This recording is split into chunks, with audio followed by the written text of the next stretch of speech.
Welcome, everyone. Let me introduce myself. I'm Flo, and I work at Argentum for 3 years now. I hold an MA in Ancient History and Linguistics, and I'm a senior strategist and head of Cluster 6, not connected to linguistic at all, um, which is focusing on agri-food tech, raw materials, circular economy, and all the additional food, agri-food tech related technologies.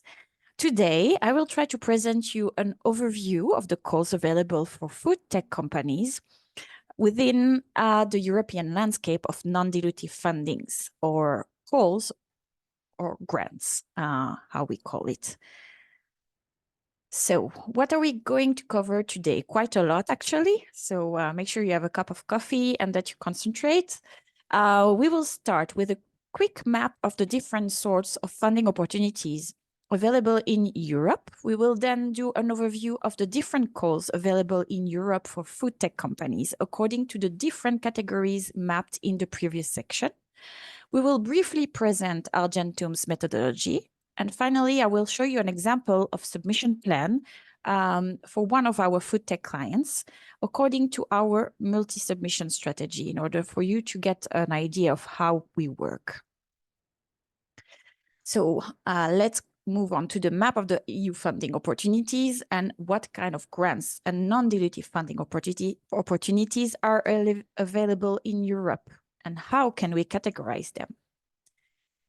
The non-dilutive fundings landscape in Europe is vast and maybe very complex. So before we start mapping the different calls, I would like to quickly review the terminology that I will use throughout this presentation. The calls are usually divided in two categories scope-wise. So you have the bottom up on the left, which is open to all sectors.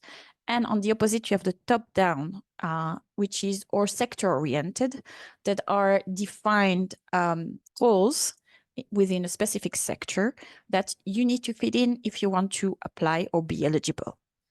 Within this presentation, you will also find two different funding sources, meaning who is funding the grant.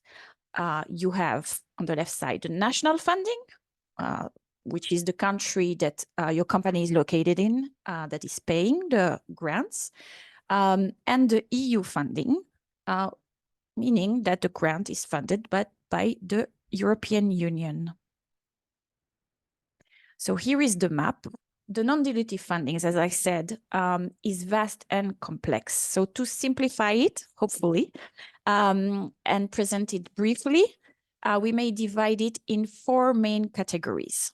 You have the single beneficiary grants, including large grants like the EAC Accelerator, and more modest funding, such as the EAT grants program, or some of them at least. You have the large consortium that is offered by the EU in the frame of the program Horizon Europe, or the LIFE program, and also the PrimaMed. You have the third category is the bilateral or the multilateral calls, such as Eurostars and the Eureka clusters. And finally, you have the small consortium that are EU funded. So let's dig into the single beneficiary grants. What kind of single beneficiary grants are available for companies in the food tech sector? If you apply to a single beneficiary grant, that means that your company applies alone without any partner, and the grant is allocated to just you. So you don't have to share the cake at the end of the of the process if you get selected for funding.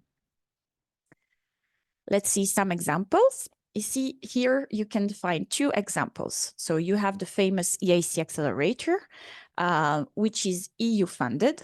You apply as a single applicant. It targets very breakthrough innovations. It is very market oriented as well. So you need to make sure that your technological readiness level can reach within 2 years commercialization. And I need to notify you that it's very competitive. So the success rate is quite low.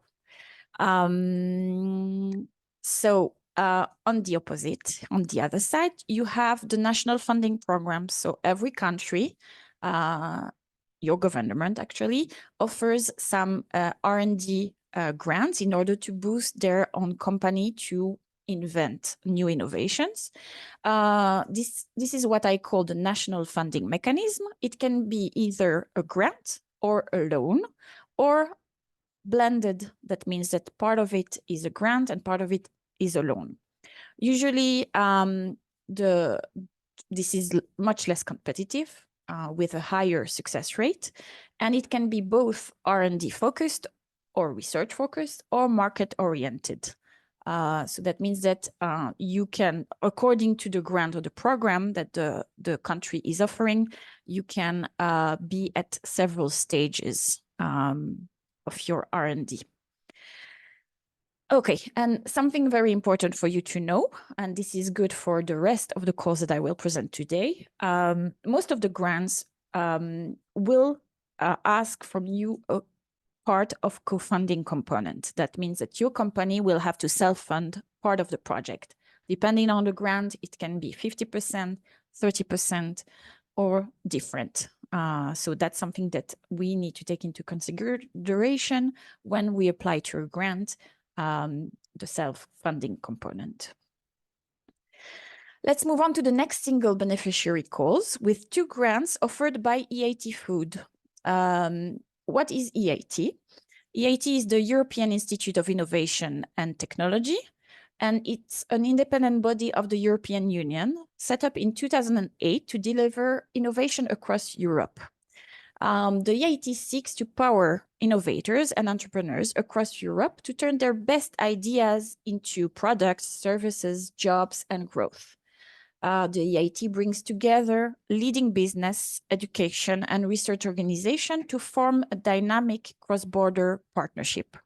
These are called the Knowledge and Innovation Communities that we call in short KICs, and each is dedicated to finding a specific solutions to a specific global challenge. There are, until now, 8 KICs in EIT, and they might be more in the future, but just to name these, you have the digital KIC, the urban mobility one, the manufacturing KIC, the health KIC, inner energy KIC, climate KIC, raw materials, and the KIC that interests us most today, the EIT Food KICs. Every one of these KICs offers some accelerator programs or grants, which is also very interesting financially wise. Through their business plan, the KICs develop innovative products and services. They start new companies and train a new generation of entrepreneurs. They also propose diverse calls throughout the year. Some to accelerate your company, others offer some very interesting grants. These EIT KICs work a bit like a private club that any entry into could be very valuable, funding investors and networking wise. So it is worth it. More specifically, here are 2 single beneficiary calls offered by EIT Food. The first one is EIT Food Fast Track to Market for projects that are almost marketable and could benefit from one last boost of not more than 10 months to enter the market. If selected for funding, this call could allocate you a grant of between 60 and 400k euros. For this track, your project must be connected to one of the 3 EIT Food missions: healthier lives through food, a net zero food system, a transparent, fair, and resilient food system.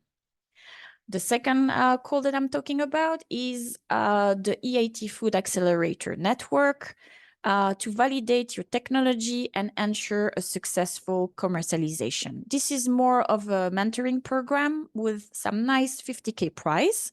The team available in the programs, because it's a mentoring, these teams are the food bioprocessing or the next generation of plant sources solution, sustainable packaging, future-proof agriculture, and food as medicine. The next funding opportunity that I would like to present you today might come to you as a surprise. You might ask, what is the connection between the food tech and industry?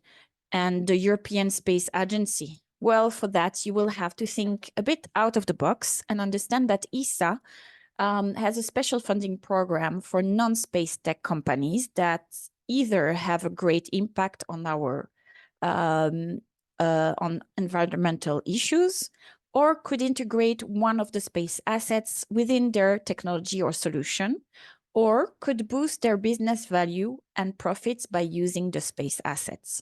Now, the food production and agriculture sectors are key sectors worldwide, and ESA is well aware of that. In agriculture, for example, precision farming, enhanced irrigation management, crop monitoring and evaluation for agricultural statistics combined and integrated to space-based systems could increase the agricultural resources potential.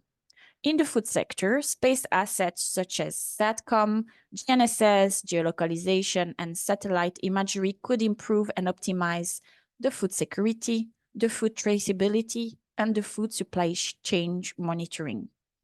The ESA program offers at least one relevant program for you, the direct negotiation generic program line, which is a bottom up. That means that you can apply with the project you have in mind, as long as it uses some space asset and boosts your business, even in the food industry. As I said, this is very relevant.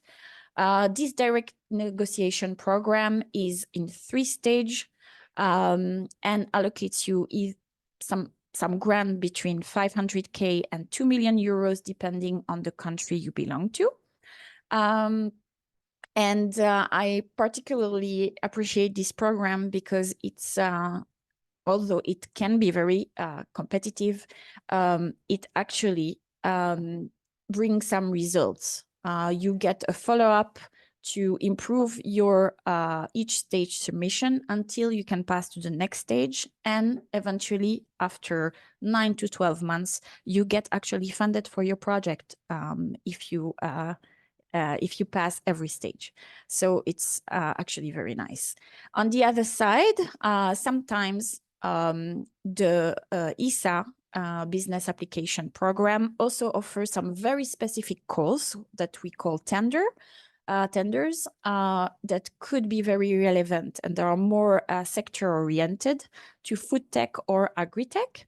And here are a few examples of past calls that were actually very relevant for the food industry, like space for wasteless food supply chain, food security in focus by using the space asset, and the last one, lunar economy, the food and waste management in another planet. So very interesting and out of the box. Okay. The last slide for the single beneficiary grants are the prizes. You can find here 2 interesting prizes that could benefit food tech industry company: the Thrive Global Impact Challenge and the EIT Deep Tech Training Prize that are all relevant for food industry innovations. These are prizes, not grants, so lower prices, but 100% funding rate, and some nice visibility for your company. Okay, now let's move on to the next category of calls, the Horizon Europe large consortia. By large consortia, I mean a joint effort of between 10 to 30, sometimes more participants working together to advance a solution, gathering each participant's expertise. The consortium is led by a solid coordinator.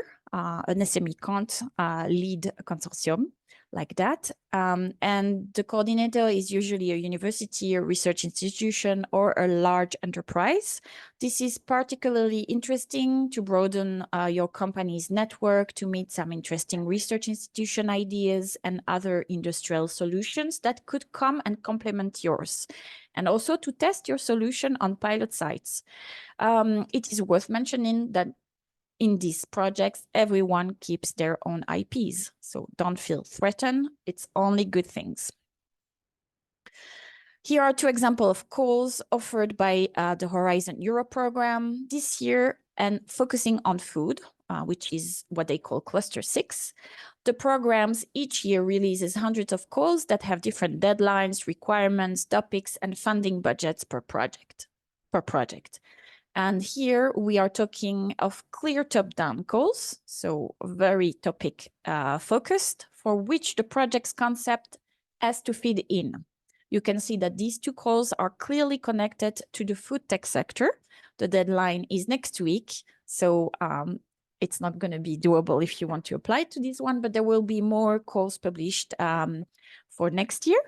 First example is impact of the development of novel foods based on alternative sources of proteins. And the second one is new, healthy, and sustainable food products and processes, just to give you an idea of the topics that are required. Here are two examples of two additional programs initiated by the EU, the LIFE program, based on last year's published calls, and the Missions for Soil program that could be both very relevant for the food tech companies. The expected deadline for the LIFE and Missions calls are usually in September, but both programs have not yet published their calls for this year, so we'll have to wait a bit more to have more details on the upcoming calls. And one of the most relevant programs for the food tech sector in Europe is PrimaMed. As its title stipulates, it focuses on the Mediterranean area and countries, but not only. As you can see, Croatia, Germany, Luxembourg, and Slovenia are also eligible, although they do not have any borders with the Mediterranean Sea. They offer several directions, but we are focusing here on the first direction, who's funded by the EU. It requires a small consortium of 3 entities from 3 different countries, but most of the winning projects have much more than that, usually around 10 partners. And the funding is around 2.75 million euros to be divided among the partners according to their role in the project. And the submission includes two stages. This year, the first stage is for April, and the second one is for is due September. And the agri-food value chain topics for this year is developing cost-effective and sustainable technologies adapted to Mediterranean food systems to decrease food loss and waste. A lot of food loss and waste. We're using too much resources that go to waste. So we need to be aware of that. Okay. Next category, after the large consortium, the next category will focus on small consortium of around 2 to 3 partners. And here too, the grants offered are funded by the EU.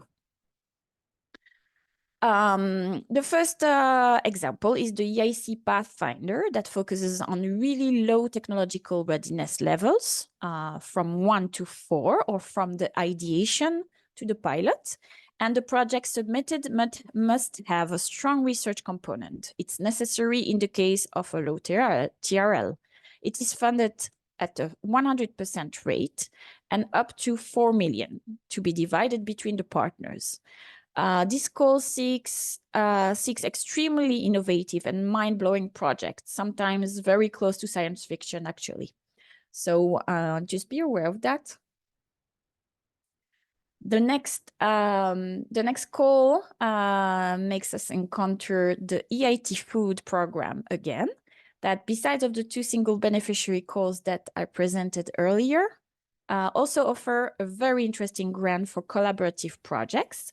And this is the EIT Food Impact Funding Framework with 2 different tracks. The first one is the single project, and it doesn't mean that it's single beneficiary, but that means that it still requires a small consortium and wants to advance projects that are fast to implement, like one focused project, in order to have a quick social and environmental impact around one or more of these 3 themes: protein diversification, regenerative agriculture, and transparency in labeling and packaging. The Second track is the collaborative missions, and they are for longer projects and focus on different themes, such as healthier lives through food, a net zero food system, reducing risk for resilient food system. This is a recurrent call offering 3 different cutoffs per year in March, July, and November, and the amount is between 100K to €1.5 million for the partnership or the whole project. Okay, our last category will also introduce you to collaborative projects, but this time funded by the countries that in which the applying companies are located. These calls are usually published under the umbrella of the Eureka program and its different calls and clusters. The Eureka program and its calls are funded by national funding authorities, for example, BPI France for France, Vinnova for Sweden, InnoSwiss in Switzerland, RVO in the Netherlands, and the Israeli Innovation Authority for Israel, etc. The calls proposed by Eureka are either bottom-up or sector-oriented and require a minimum of 2 partners from 2 different Eureka countries. The Eureka countries are not limited to the EU countries and associated, but also include, for example, South Korea, Singapore, South Africa, Canada, Chile, and more. And the main Eureka call here, you can have a few examples of Eureka calls, but the main one is called Eurostars and is a bottom-up call requiring a bilateral R&D collaboration between mostly SMEs. Eurostars has 2 yearly calls, one in March and the other one in September. But within Eureka, you also have clusters in different thematic. For example, Euroja for low carbon energy, ITF4 for software innovation, SMART for manufacturing, Celtic Next for communication and telecommunication, and XX for electric components project. The one that could be the most relevant for us, actually, no, they all might, depending on the technology that you're using, electronics, manufacturing, software, or decarbonization impact. Everything could actually be relevant for the food tech industry, depending on the technology that you're using. Finally, our Eureka also publishes punctual top-down calls dealing with a specific industry or sector. This is the case of the upcoming FoodTech call on alternative proteins that seeks to advance cooperative project in the said topic between Switzerland, Sweden, Singapore, and Israel, and SMEs within these specific countries. So if you're from another country, unfortunately, this call is not relevant for you. Wow, that was a lot of information. Now I want to refresh a bit and to talk about the road to success and Argentum's methodology in brief. As a consultancy agency, we look to advance our clients to apply to different, mostly non-dilutive funding opportunities. To do so, we work on a specific model and methodology, the multiple submission strategy, or in short, MSS. Our MSS is designed with a mind to benefit our clients in several interlocking ways in order to apply to a variety of funding opportunities and maximize our clients' participation to grants applications, to maximize their chances of success by multiplying the submissions, to position our clients within the EU research and innovation ecosystem, and to fund various levels of development. How can Argentum support these objectives? By multiplying the applications to different funding sources, European, intergovernmental, national, by understanding the funding mechanism of each application. What is the budget per project, the maximum budget available, the funding rate, the co-funding part? Is it a grant, a loan? Is there a return on investment involved? What are the eligibility criteria? What type of organization can apply? What setting the call requires? Is it an independent, bilateral, small consortium, large consortium? There's a lot to understand when we approach these calls. Also, what TRL? Is it for low, research-oriented, higher TRL, market-oriented? That's the call in question is seeking. And finally, also, is your country eligible? By understanding the submission process, how long is the proposal, what annexes are required, how many stages include the call, and by respecting the scope of the call, what technological or impact scope the call is targeting, and is your project a good fit for that? So a lot of questions to answer, and that's what we want to do with our clients to make sure that they do not get lost in this huge amount of questions around the calls and the projects. And how does it look like in practice? That's a good question. So with that being said, I would like to share with you an example of submission plan that I prepared for one of my FoodTech clients in the food sector. This submission plan reflects the methodology and the strategy that we advance, our multi-submission strategy, actually to shoot more and wisely and better in different strategic direction in order to ensure success and prosperity. Every company would benefit from applying to more than one funding opportunity, as they would benefit from collaborative R&D projects and single beneficiary calls.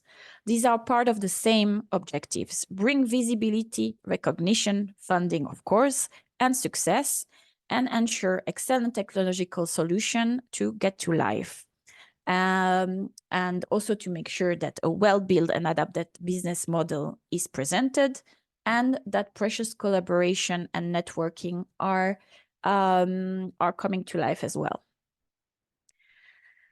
So here you have a Gantt that I prepared for one of my clients, and you may see the call that were selected by my client based on my strategic advices, by the company's priorities, and the call's relevancies, and of course the timeline, because it takes time to prepare some proposals. I have tried to set a busy but healthy timeline that will enable my client to approach between 5 or 6 calls in our yearly collaboration. I need to say that it is a very active client, so that's why we reach 5 to 6 calls per year. But that really depends on our client's availability and also reaction to our initiative. Because of the upcoming deadline of the Eureka Food call, we will approach this call first.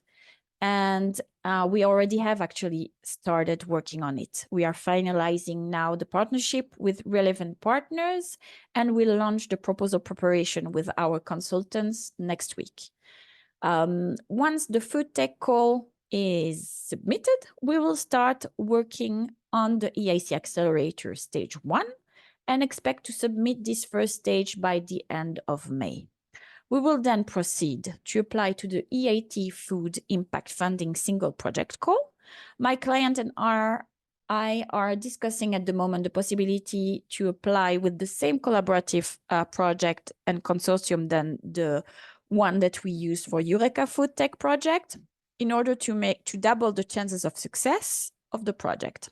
In case the FoodTech Eureka was not successful, then we have the possibility to apply to the EIT Food Impact, but it's not mandatory. Some of our clients have different use cases and can apply to many grants with different projects.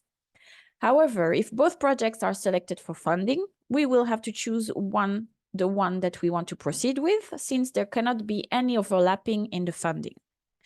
After the beginning of the summer, we will also start preparing the second stage of the IC Accelerator in order to be ready for the October deadline. This course proposal is very demanding and long, and 3 months of preparation with the consultants is not too long to submit a competitive proposal. And once the EIC Accelerator proposal has been submitted, we may then proceed with the National Funding Program application. And if time allows, we can end our year with an ESA tender related to the food industry, and to target an out-of-the-box project that will help my client's company reach the stars. Thank you. We have come to an end of this webinar with an overview of the EU prizes available. I hope that this webinar was interesting to you and that it helped you to get inspiration from your next funding application. Later on, our marketing team will send a follow-up email with the presentation, and you are welcome to book a call via the link that will be in the email if you want to hear more about us and about the calls that I talked about. I look forward to hearing from you, and I thank you for your time today. Have a good day.